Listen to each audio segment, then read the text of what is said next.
আমি কোন ড্রেসে কত টাকা মজুরি নিয়ে থাকি আর আপনারাই বা নতুন অবস্থায় কত টাকা মজুরি নিবেন সেই বিষয় নিয়ে আজকের মূলত ভিডিও।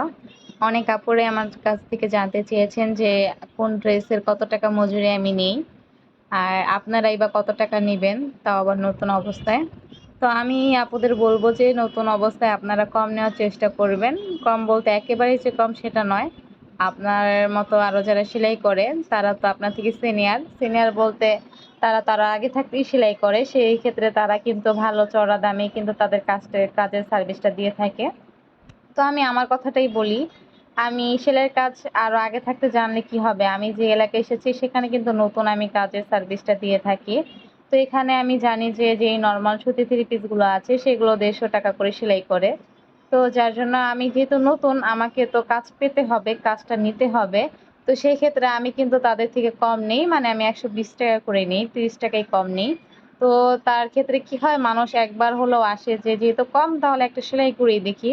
তো একবার যারা সেলাই করে তারা যে যখন দেখে যে না 150 টাকা সেলাই তো যেরকমটা পাচ্ছে আমার সেলাইও ঠিক তেমনটাই পাচ্ছে, তো পরবর্তীতে তারা কিন্তু আমার কাছে আসছে।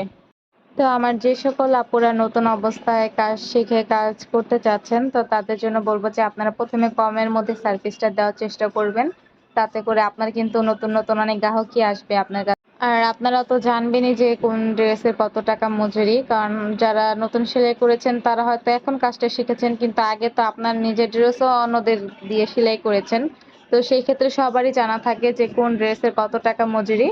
আর কিছু কিছু হয় কি এলাকা ভিত্তিক, যেমন দেশে মানে গ্রামে যারা থাকে তাদের কিন্তু একটা রকম মজুরি, আবার যারা শহরে থাকে তাদের কিন্তু আরেকটা মজুরি, মানে এগুলো হয় কি জায়গা ভেদাভেদ বুঝে আপনি যেখানে থাকেন সেখানকার মহল বুঝে কিন্তু আপনার সেই চার্জটা নিতে হবে কোনটার কত দাম। তো এটা এক এক জায়গায় এক এক নিয়মের দাম আমি যেটা জানি। তো আপনাদের সাথে কথা বলতে বলতে আজকে কিন্তু একটা সালোয়ারের নিচের পোর্শনের ডিজাইনটা আপনাদের সাথে শেয়ার করব। তো চাইলে এখান থেকে আপনারা শিখে আইডিয়া নিতে পারেন। আমি যে একদম পাকা বলতে প্রফেশনাল দর্জি তেমনটা কিন্তু নয়, কিন্তু আমি যতটুকু জানি ততটুকুই আপনাদের মধ্যে শেয়ার করতে চাই। কারণ এতে করেও যদি কারো কোনো উপকারে আসে বা কারো যদি কোনো অংশে ভালো লেগে থাকে সেই ইচ্ছে থেকে কিন্তু আমি ভিডিও আকারে আপনাদের মাধ্যমে আসি। আমি যে নিজেকে খুব ভালো দর্জি বলে দাবি করছি তেমনটা নয়।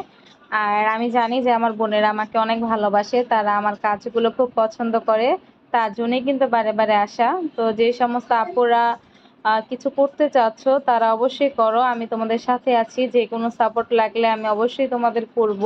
তোমরা এগিয়ে যাও সামনের দিকে, কারণ এখন শুধু মানুষ ঘরে বসেই সীমাবদ্ধ থাকে না, ঘরে থেকেও কিন্তু বাহিরের জগৎটাকে দেখা যায়। আমি সবসময় কাজ প্রিয় একটা মানুষ, আমার কাজ ভালো লাগে আর যারা কাজ করে তাদেরকেও আমার পার্সোনালি খুব ভালো লাগে। আর সেলাইয়ের কাজ এমন একটা কাজ যেটা যদি আপনি ভালো মতো এটাকে শিখতে পারেন আর ভালো সার্ভিসটা দিতে পারেন তাহলে আপনি কিন্তু ইনকাম করতে পারবেনই। কারণ একবার যদি আপনার দ্বারা কেউ স্যাটিসফাই হয় সে কিন্তু বারে বারে আসবে। ড্রেস কিন্তু একবারই মানুষ বানায় না, এটা কিন্তু মানে বছরে যে কতবার লাগে সেটা কিন্তু আমরা মেয়েরা খুব ভালো মতোই জানি, যে আমরা মেয়েরা কাপড় চোপড়ের প্রতি আমাদের কতটা নেশা কতটা প্রয়োজন বলতে পারেন, এটা খুবই দরকার। তো এটা বারবার মানুষ সার্ভিস নিতে আসবেই। একটা দোকানে থ্রি পিস যতবার কেনা হবে আপনার কিন্তু সেলাইও ঠিক ততবারই হবে। সেলাইয়ের গুণগানটা কিন্তু খুব বেশি এখন।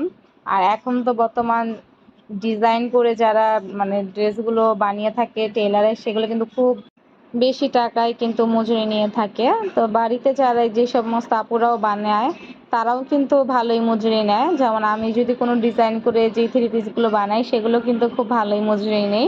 কারণ আছে এখানে, কারণ ডিজাইন করতে কিন্তু খুব বেশি সময় লাগে। একটা সিম্পল থ্রি পিস বানাতে যতটা না সময় লাগে তার থেকেও কিন্তু বেশি সময় লাগে ডিজাইন করে জামাগুলো সেলাই করতে। তো সেই ক্ষেত্রে চার্জটা কিন্তু একটু বেশি হবে, যেমন পরিশ্রম যত বেশি সেটার মুনাফাও কিন্তু ঠিক ততটাই বেশি হবে।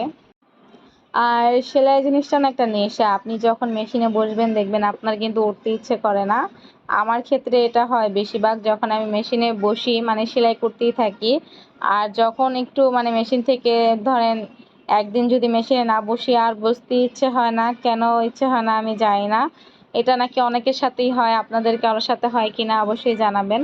মানে আমার যখন কাজের চাপ খুব বেশি থাকে তখন আমি এক লাগারে বেশ কিছুদিন মেশিনে বসেই থাকি, কোনো ছুটি নেই না, গ্যাপ নেই না।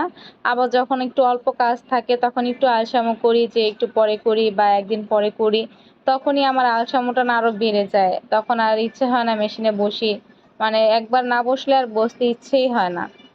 তো আমার বেশ কিছু কাজ জমে গেছে যেগুলো আমার এখনো করা হয়নি। তো এখন থেকে রেগুলার মেশিনে বসতে হবে।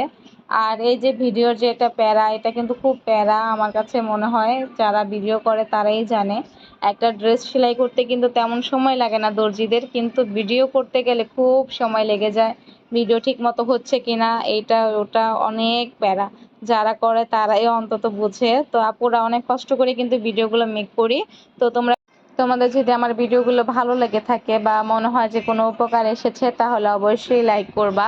তোমাদের লাইকগুলো আমাকে অনেক ইন্সপায়ার করে, খুব ভালো লাগে আমার। আর আমার বোনেরা এত সুন্দর সুন্দর কমেন্ট করে, খুব ভালো লাগে, অনেক ভালো লাগে, বিশ্বাস করো আপুরা, খুব ভালো লাগে যে এত শুভাকাঙ্ক্ষী আমার আছে। আমি কখনো ভাবতে পারিনি যে এত অল্প সময়ে এত বড় ইউটিউব প্ল্যাটফর্মে আমি এত এত আপুদের এত এত ভালোবাসা পাবো, এত এত সাপোর্ট পাবো। তো আমার কাছে সত্যি মনে হয় যে আমি খুব লাকি। আর সত্যি মন থেকে সেই সমস্ত আপুদের জন্য দোয়া ও ভালোবাসা চলে আসে, যারা আমাকে কখনো দেখেও নি, তারা আমাকে এত ভালোবাসা দিচ্ছে, এত দোয়া, এত সাপোর্ট করছে। সত্যি আপুরা, তোমাদেরকে অনেক অনেক ধন্যবাদ। তোমাদের জন্যই আজকে এত দূরে আসা, তো তোমাদেরকে অনেক অনেক ধন্যবাদ।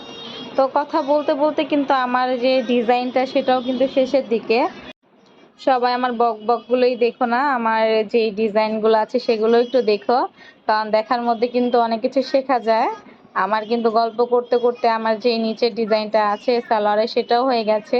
এটা একটা প্যান্ট কাট সালোয়ার ছিল, আর দেখো আমি ডিজাইনটা কিন্তু কমপ্লিটও করে ফেলেছি। তোমরাও চাইলে কিন্তু এভাবে ডিজাইন করে প্যান্ট কাট যে প্লাজোগুলো আছে সেগুলো কিন্তু বানিয়ে পরতে পারো, কিংবা তোমাদের কাস্টমারদের দিতেও পারো। দেখো বন্ধুরা কেমন হয়েছে, ভালো লাগলে অবশ্যই কমেন্ট বক্সে জানাবা। আর যে কোনো কিছু জানা থাকলে, কিছু বলার থাকলে অবশ্যই আমাকে কমেন্ট করবা। তো পুরো ভিডিওটি দেখার জন্য অনেক অনেক ধন্যবাদ। আশা করছি ভিডিওটি ভালো লেগেছে। আল্লাহ হাফেজ।